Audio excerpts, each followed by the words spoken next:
Inga iwi, inga mana, rā rangatira mā, nā mai piki mai ki te whanganui ātara. Mauhau tēnei te tematangatanga, mo te whakamatonga. Tēnā koutou, tēnā koutou, tēnā koutou katoa. Your Excellency, the Right Honourable Dame Sian Elias, Prime Minister, the Right Honourable John Key, Leader of the Opposition, the Honourable Phil Goff, Mr John Hayes MP, Chiefs of Staff and Commissioner of Police, President of the Law Commission, the Right Honourable Sir Geoffrey Palmer, distinguished guests, life members of the RNZRSA, members of the Executive, delegates and observers, ladies and gentlemen. As I begin this, my final address as National President, let me go back to my first involvement with the RSA movement some 15 years ago. It was 1995, around the occasion of the 50th anniversary of the end of World War II. At the time, I recall, the government had suddenly woken up to the reality that two significant commemorative dates would pass later in that year, one of them in May, with the end of the war in Europe, and the other in August, with the end of the war in the Pacific. A further and pretty serious layer in that wake-up call was that other nations had been planning for those occasions for up to 2 years. Yet it was already February in the same year, with several significant dates and with a maximum of 5 months to run to the ultimate one in August. I remember vividly the comment made by ministers of the day, "No worries, we're a small nation and can do things quickly." I remember even more vividly the accompanying godfather-like offer that couldn't be refused. Go direct to internal affairs and do what has to be done, but do it quickly. And so began the task. Some here might remember some of the events, but particularly the spectacular culminating occasion outside Parliament on the evening of 15th of August, with our then only surviving Victoria Cross winner, Jack Hinton, present. Now that and more was achieved not just by me, of course, but by the staff of Internal Affairs of the day, for whose work in that year the country owes a debt not fully appreciated. Today, several of them are variously with the Ministry of Culture and Heritage and with the Visits and Ceremonial Office, and I thank them now publicly. The NZRSA, as we were then known, had also played a central role, and so began my association with it. And it was a happy conjunction that led on to other things. My own 15 years, of course, pales into insignificance compared with the time many others have dedicated to the work of the RSA. But I do suggest that it has been an eventful period. Much has changed and the accomplishments have been many. And even though the initial learning curve was sharp, it was no barrier. Very soon I was asked to help look at the inequities that were in the medals policy at the time. The topic can, as we know, be extraordinarily tender. As Winston Churchill told the Commons in 1944, "A medal glitters, but it also casts a shadow." He went on that the object of giving medals is to give pride and pleasure to those who have deserved them. At the same time, he said, a distinction is something which everybody does not possess. If all have it, it is of less value.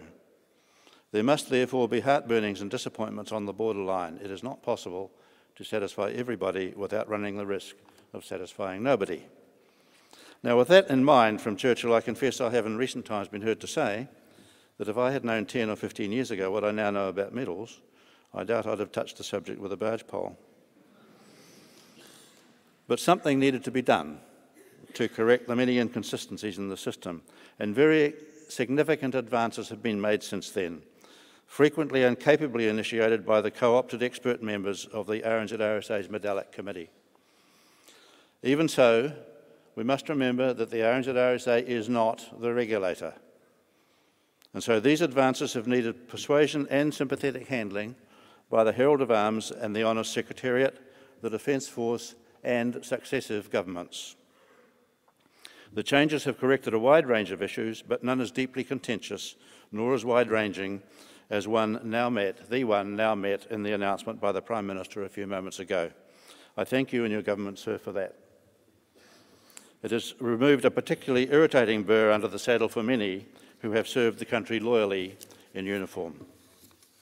It has taken a long time, but it's a mistake to think that persistence on its own has brought about that result. Unless there is a good case to begin with, or at least a passable one, persistence alone will not be enough. nor necessarily will a sound case be enough on its own. It must be presented well, it must be presented in good faith, and it must be presented coherently and presented responsibly.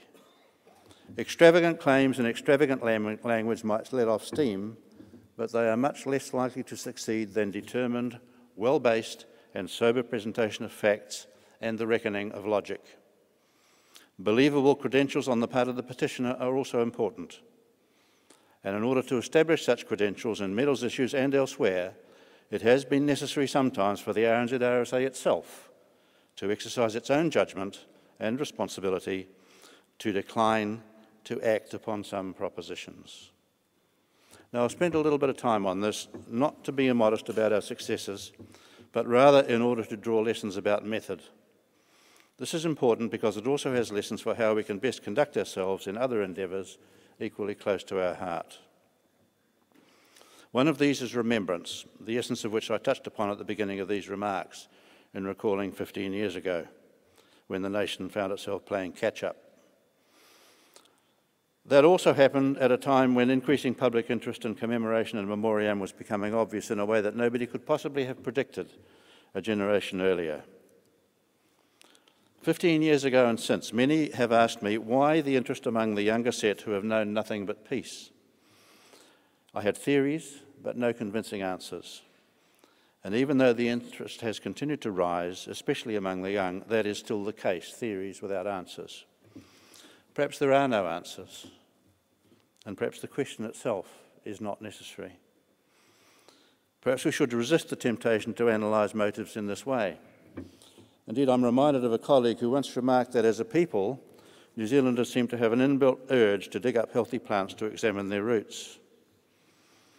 In this case, I suggest we do not need to examine the roots to know the plant is healthy.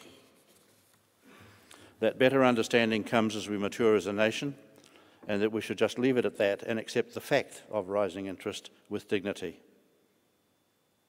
But it's also noteworthy that in 2010 we are not about to make the same mistake we made in 1995 by being crowded into fast-track planning.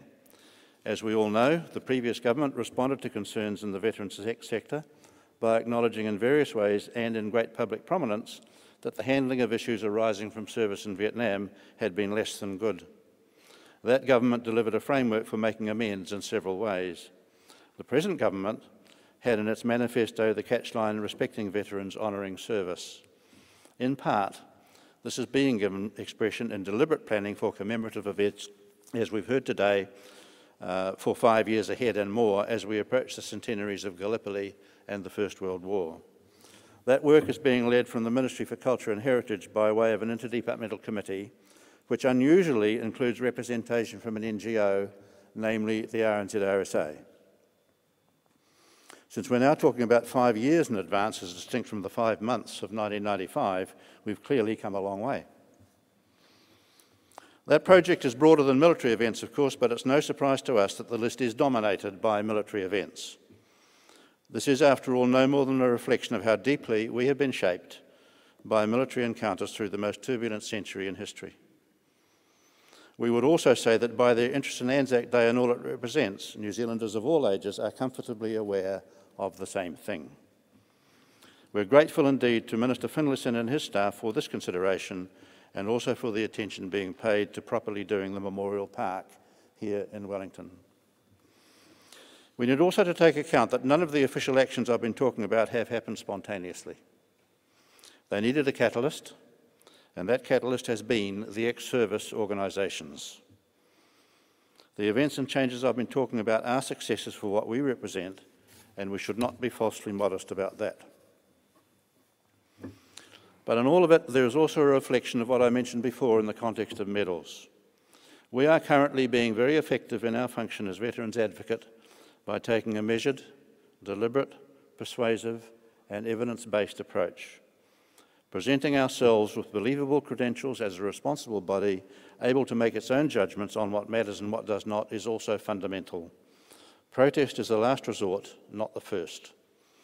The familiar military metaphor, keep your powder dry, has great merit. Now let me turn finally to our most central concern of all, the well-being of those who have served the country in uniform and particularly those who have done